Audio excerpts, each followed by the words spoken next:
Welcome back, everyone. Yesterday, the New York Police Department invited reporters up to their Bronx Training Center where they demonstrated 3 different scenarios where officers may stop, question, and frisk someone. They called it their Stop, Question, and Possibly Frisk program. Now, the presentation comes just a few days after thousands marched through Upper Manhattan protesting the NYPD's use of this controversial program. Now, during that same time, for the second consecutive Sunday, New York City Mayor Michael Bloomberg, he went on, some would call a PR blitz, telling a predominantly black church congregation in Brooklyn that violent crime has dropped, all thanks to Stop and Frisk.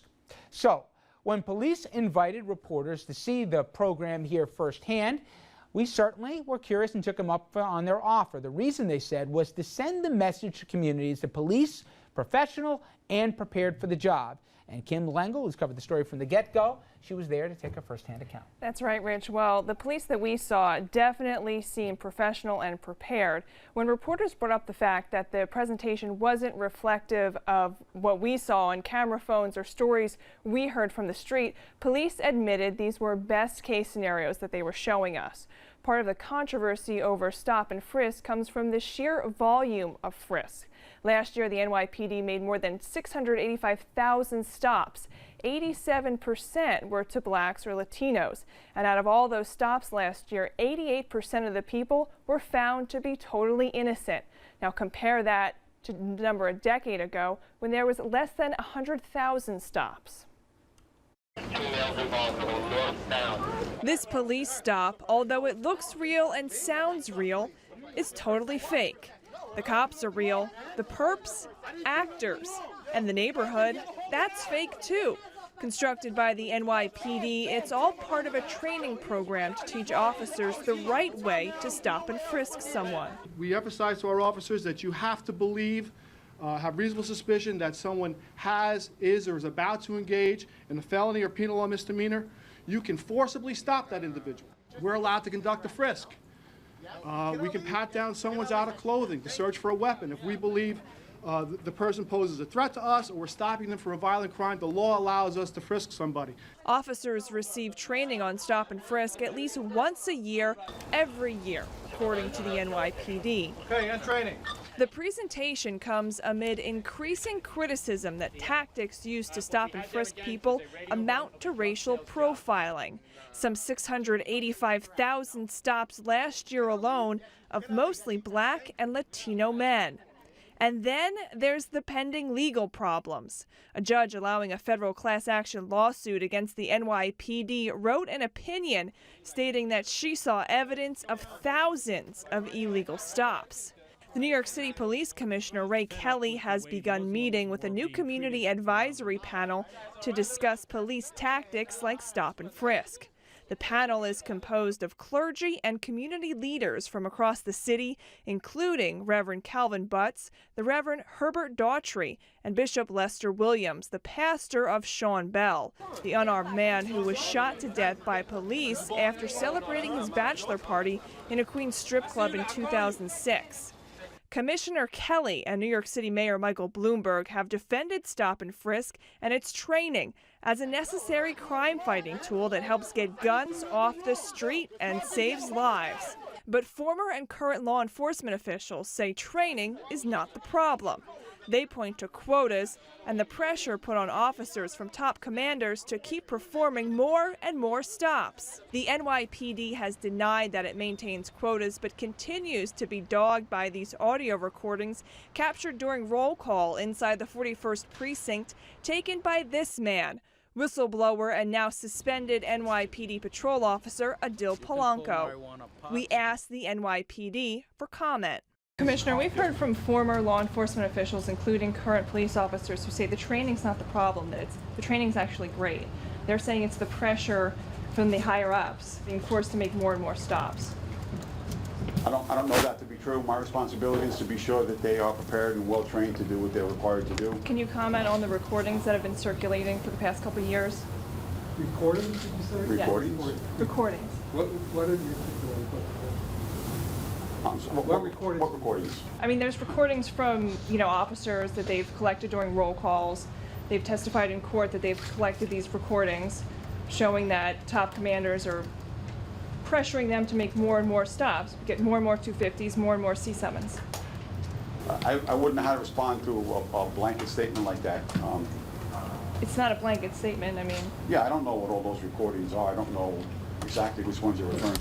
They're in the class action lawsuit. Our responsibility here is to be sure that everybody is properly educated and trained and prepared to do what the job assignment is. That's the realm of what we do here.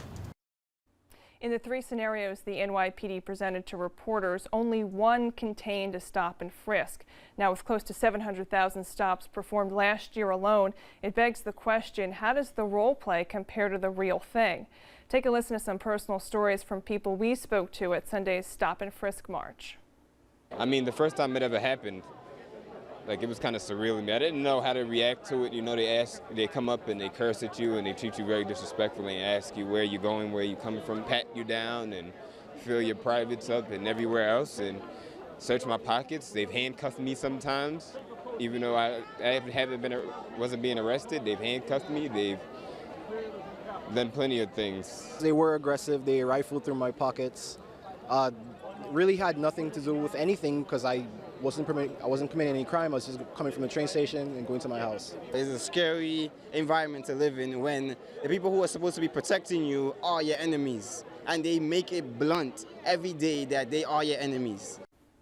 Another big difference we noticed is that in the NYPD role play, the entire interaction only lasted about 3 minutes.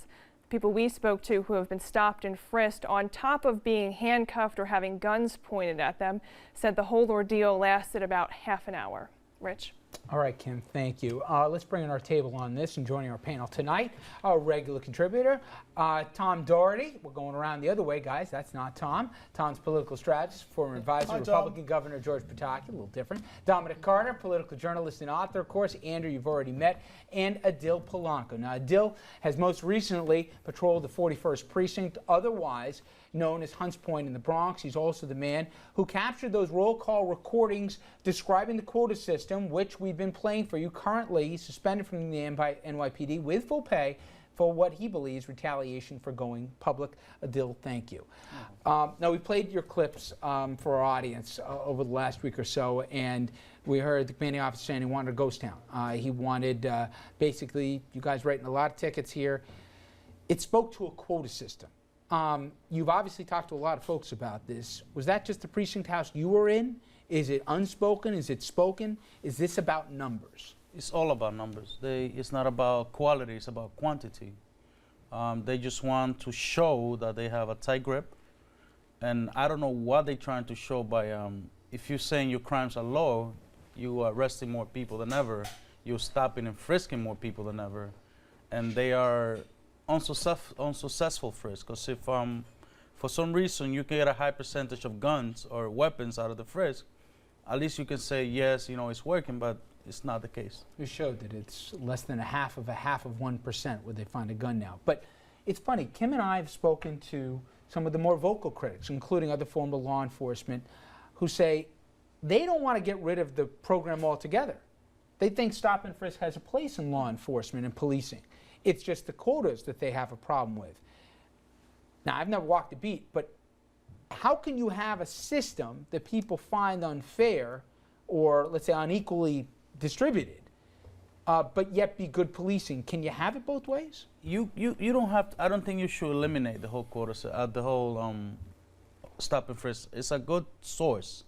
It's a good weapon for the police, but when it's abused, it doesn't work. When it's abused, you're seeing innocent people, and you are messing with the law-abiding citizens. You're not messing with the criminals, and you're treating everybody as one. But is it a gray area to say who's what's reasonable to one might not be reasonable to somebody else? That's a law. That's a law that says when are you to stop somebody. But basically, when you're in the Bronx, when you're in Brooklyn, when you're in Upper Manhattan, those laws don't exist. I would not approach you the same way as a cop then I would approach a black or a Hispanic who's just walking home from school. I would show you respect, but most of the time, as cops, we don't show respect to our own. You were telling me about what they call the Bible, which is a book in which they collect the number of frisks, and you had told me that an officer's vacation or time off may depend on what's in the Bible. in terms of how many stop and frisk they got a night. I would think you would say to that degree, it doesn't work. No. It's not only stop and frisk. They want to know how many summonses you wrote, how many people you arrested.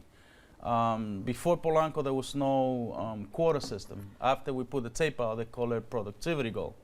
You can call it whatever you want. And even to that, yes, you have to hold your cops accountable for what they do. But when you're a patrol officer and you're answering radio runs, and every door that you knock, you never know what's waiting for you on the other side. The danger of the job, the stuff that cops deal with, is taken for granted. Because at the end of the night, I will answer 30, 40 radio runs and come home back to the station how exhausted. The new cop who went and stopped and frisked 3 kids, he's gonna get applauded and he's gonna get the good evaluation. My job is taken for granted. My job doesn't count.